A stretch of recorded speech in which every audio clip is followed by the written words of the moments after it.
बहुत स्थिति मतलब इतनी हम लोगों को बहुत मुश्किलें झेलनी पड़ रही है सर, इतनी मुश्किलें झेलनी पड़ रही है कि हमको ऊपर इतना भी पैसे नहीं कि हम टीन डलवा सके, इतने पैसे नहीं कि हम मलबा डलवा सके, कि हमारा ये थोड़ा साफ सफाई हो जाए। इतनी हम स्थिति बहुत खराब हो रही है सर हमारी।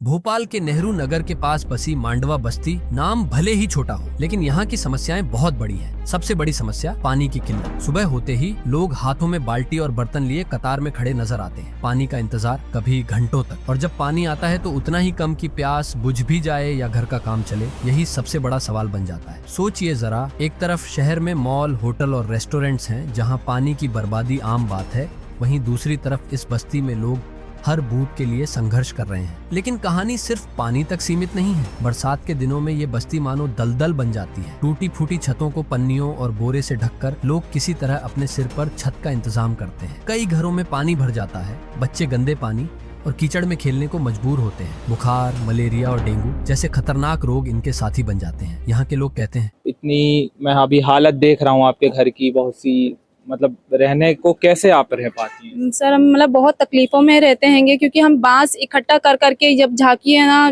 ठंडी होती हैंगी नौ दुर्गों में, तो वो बांस पानी में फेंक दिए जाते हैं। हम उसको जाते हैं काट कूट के इस तरीके से लेके आते हैं जब अपनी जुग्गी बनाते हैं, और उस तरीके से बनी हुई वो जुग्गी ज्यादा से ज्यादा 6 महीने 7 महीने चलती है, उसके बाद वो फिर टूट जाती है।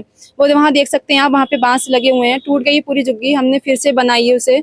और इसी तरह से मतलब हम इतने पैसे भी नहीं है कि हमारी स्थिति नहीं है कि हम ना टीन लाकर अपनी जुग्गी टीन सेट बना सकें ताकि थोड़ी सफाई से रह सकें। वहाँ पे आप देख रहे हैं इतना कीचड़ हैगा, बच्चे जो मेरे यहाँ पे खेल भी नहीं पाते हैं अच्छे से।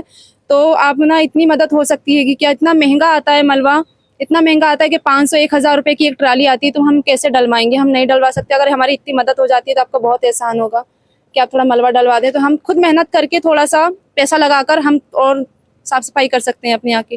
पर हमारे बच्चों को बहुत नुकसान होता है, हमको बहुत नुकसान होता है, हमें बहुत तकलीफ होती है। हमारे यहाँ कोई मेहमान भी नहीं आ सकते, इस स्थिति में हम लोग रह रहे हैं।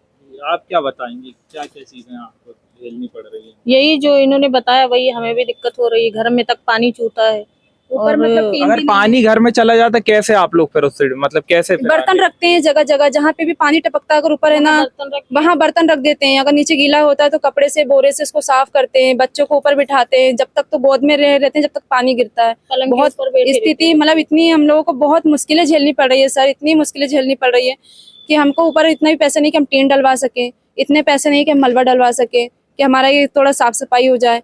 इतनी हम स्थिति बहुत खराब हो रही है सर हमारी। अब सवाल ये है, क्या शहर के बीचों बीच बसे इन हजारों लोगों को अब भी पानी, साफ सफाई और सुरक्षित छत जैसी बुनियादी सुविधाओं से वंचित रहना होगा? क्या ये उनका हक नहीं है? आखिर कब तक विकास के दावों और वादों के बीच मांडवा बस्ती के लोग उपेक्षा और बदहाली का शिकार बने रहेंगे? ये तस्वीर सिर्फ मांडवा की नहीं, बल्कि उन तमाम बस्तियों की है जो आज भी सरकार और सिस्टम से अपने हक की उम्मीद लगाए बैठी है।